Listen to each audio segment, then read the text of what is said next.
Hey everyone, welcome back to the Healthy Life channel. Today, we're diving into a topic that's super close to my heart, and I bet it is for a lot of you too. Do you absolutely love the taste and ritual of making a delicious bowl of matcha, but find yourself staring at the ceiling at 3 a.m. because of the caffeine? You're not alone. That vibrant green powder is packed with benefits, but its caffeine content can be a real dream wrecker for some of us, especially if we enjoy it in the afternoon or evening. But what if I told you that you don't have to give up your favorite green drink to get a good night's sleep? That's right. Today we're exploring the wonderful world of low caffeine and decaf matcha.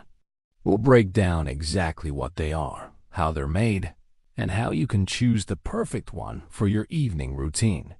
So grab a cup, maybe a low caffeine one, and let's get started. First things first. Let's have a quick refresher on what makes regular matcha. Well, regular matcha. Traditional matcha is made from shade-grown tea leaves called tencha. This shading process boosts the production of chlorophyll, which gives it that brilliant green color. It also increases the levels of theanine and caffeine.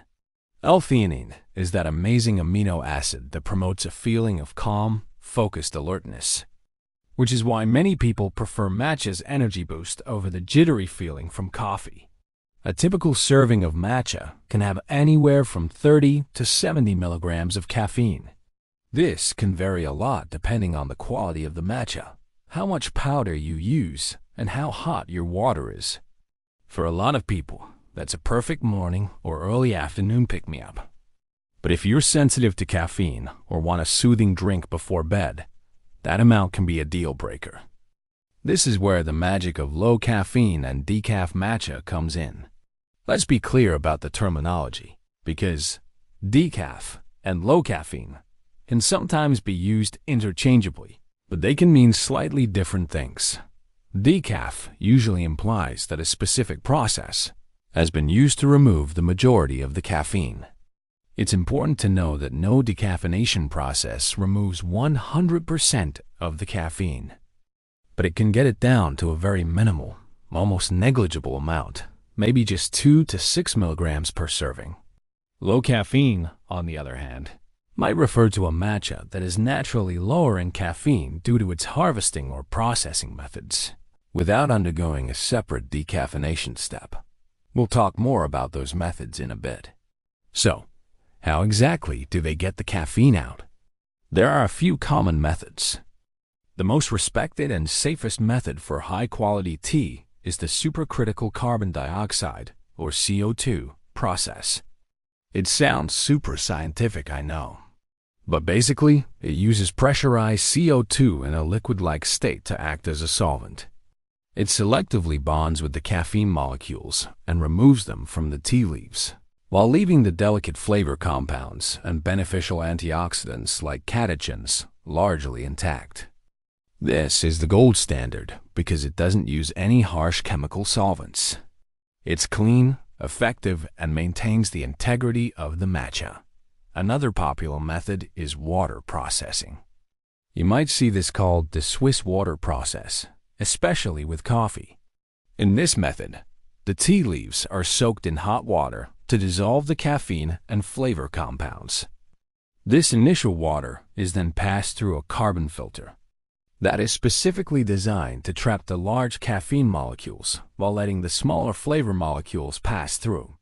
This flavor-rich, caffeine-free water is then used to wash the next batch of tea leaves. This way, the flavor from the leaves doesn't leach out because the water is already saturated with it, but the caffeine does. It's a clever, chemical-free process that does a great job of preserving the tea's natural taste. You might also come across matcha decaffeinated using a solvent called ethyl acetate. While ethyl acetate can be derived from natural sources like fruit and is often marketed as naturally decaffeinated, it's still a chemical solvent. This method is very effective at removing caffeine, but some purists argue that it can slightly alter the taste of the matcha more than the CO2 or water methods.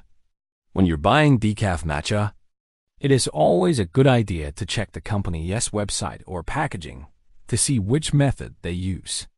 Personally, I always lean towards the CO2 or water-processed options for the purest flavor. Now let's talk about those naturally low-caffeine options. These aren't technically decaffeinated, but they're grown or processed in a way that results in less caffeine from the get-go.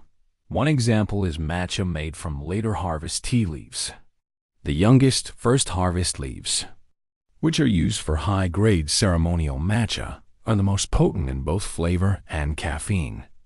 Leaves harvested later in the season, like from the second or third harvest, which are often used for culinary-grade matcha, tend to be naturally lower in caffeine. They might have a slightly more robust or even bitter flavor, but they can be a great budget-friendly, lower caffeine choice. Another fascinating type is hojicha powder.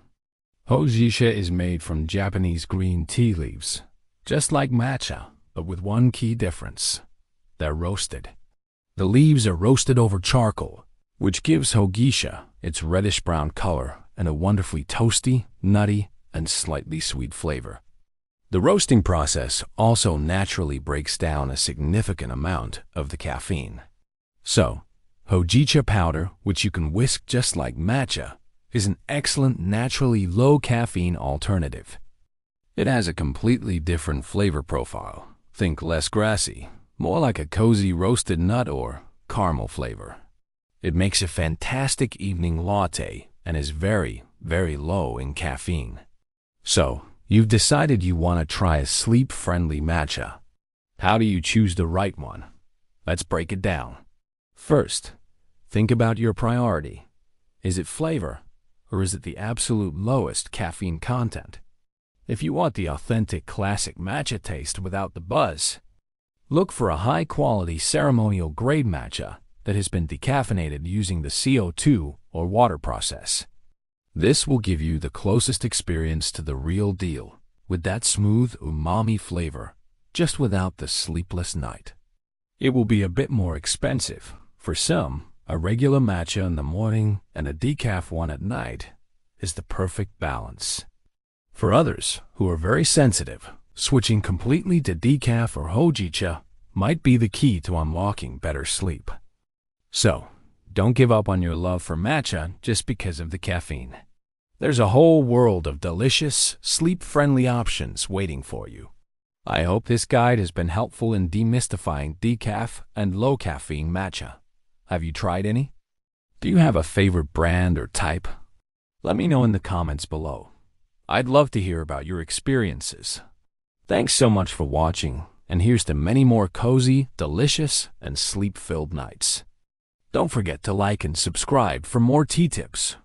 See you in the next video.